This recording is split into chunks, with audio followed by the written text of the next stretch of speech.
dark house, there was a dark, dark room. And in that dark, dark room, there was a dark, dark woman. And within that dark, dark woman, there was a dark, dark soul. A soul so dark that nothing could penetrate it. Neither light nor love. A longing overtook her, a craving she could not understand. But dark desires, laid fast asleep, soon awoke again.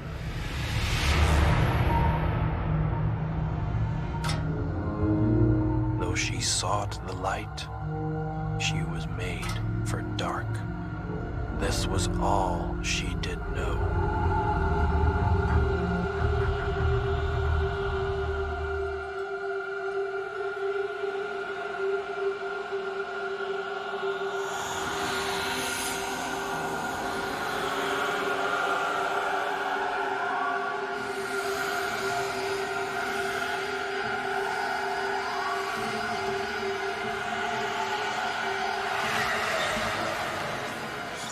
A light grew inside her, and when the time came to bringing light into the dark, it too was full of darkness.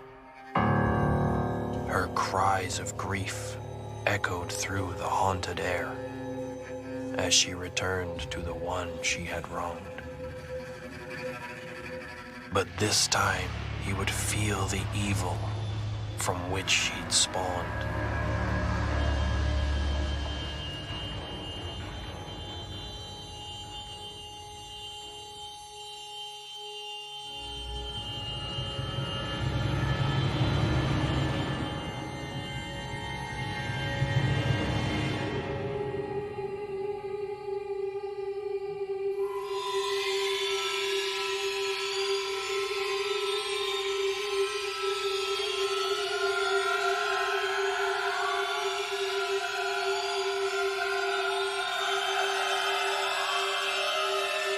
From gray and fog, she appeared. A ghost of rage and wrath. No light, no black, no white, but obscured thirst for red. The darkness has no place in the light. So the dark, dark woman was cast back into the night.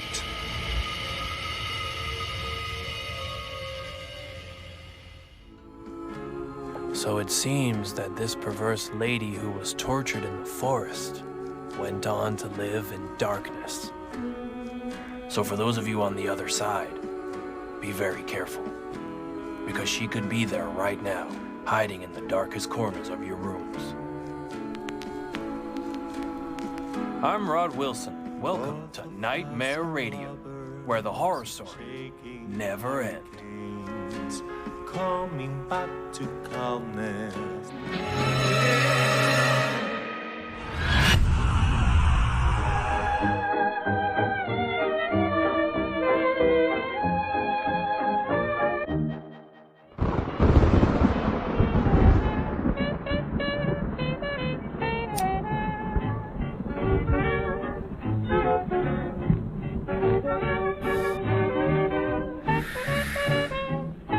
I'd like to remind you, dear listeners, that I am always here to listen to you, waiting for you to share your supernatural experiences. This is a very special night.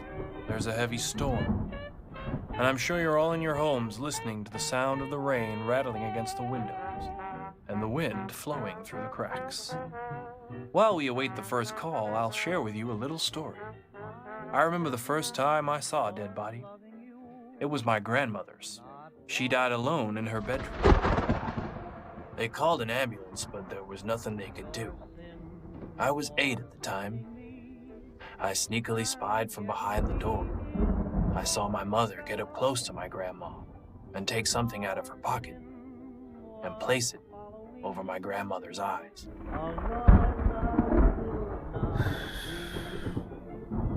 I was really scared.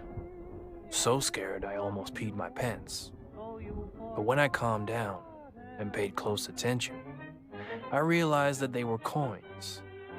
A few simple coins upon my grandmother's eyes.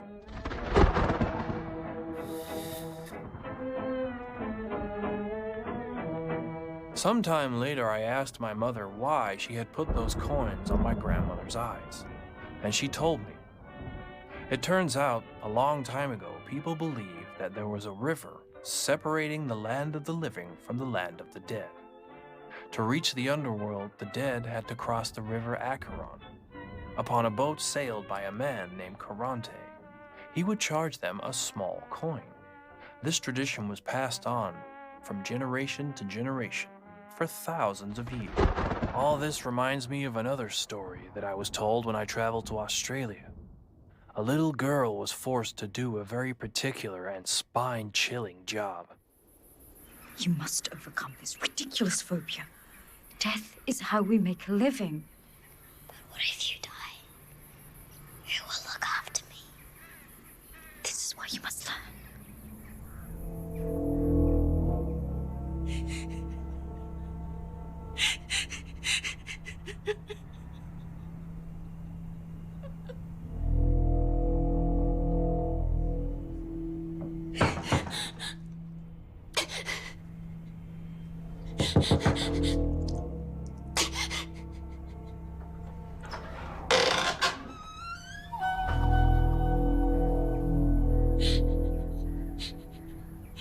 We told her not to.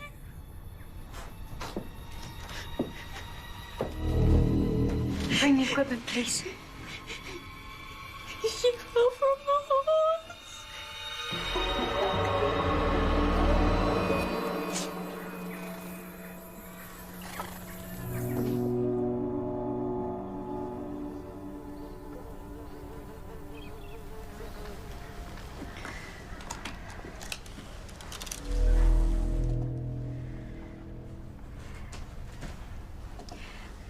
We aim to give the appearance of life.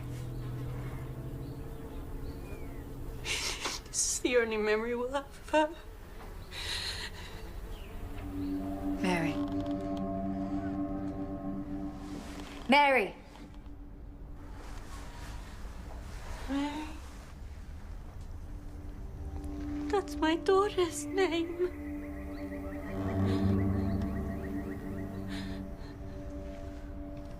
Let's begin.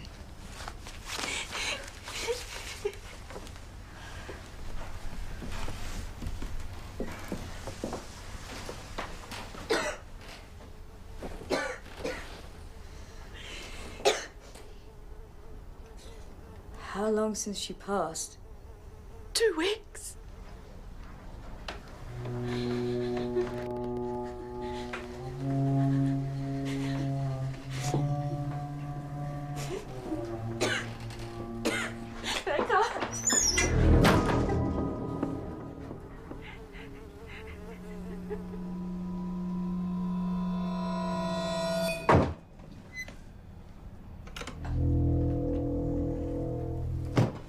Mary, the most important thing is that they look alive.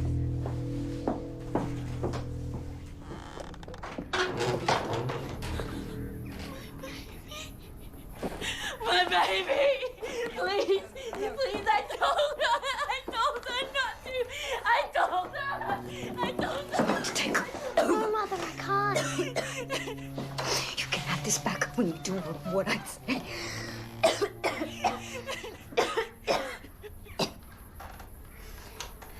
The most important thing is that they look alive. I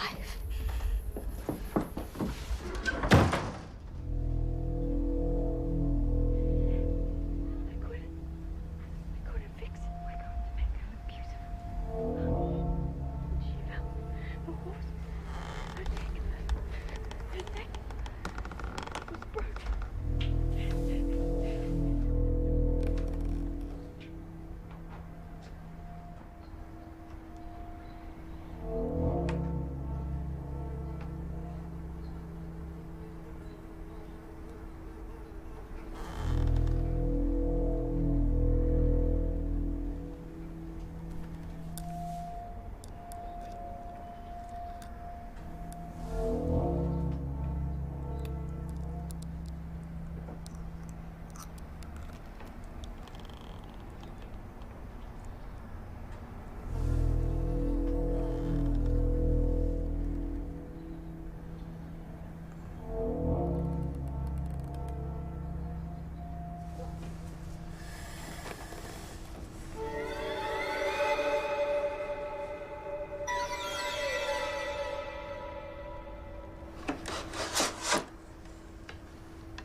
blurry.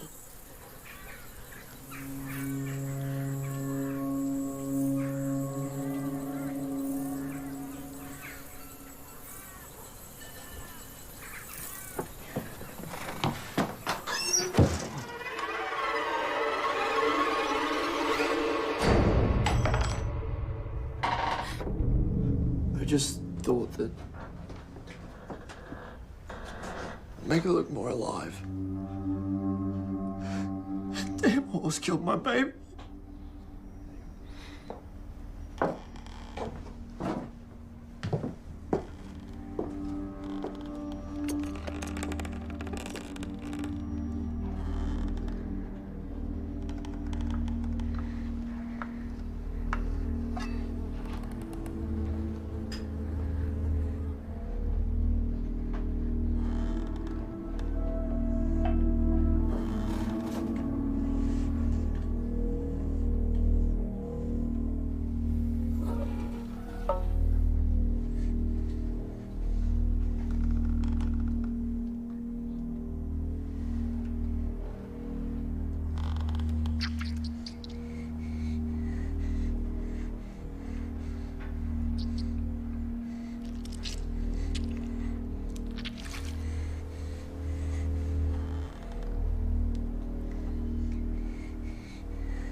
Is it done?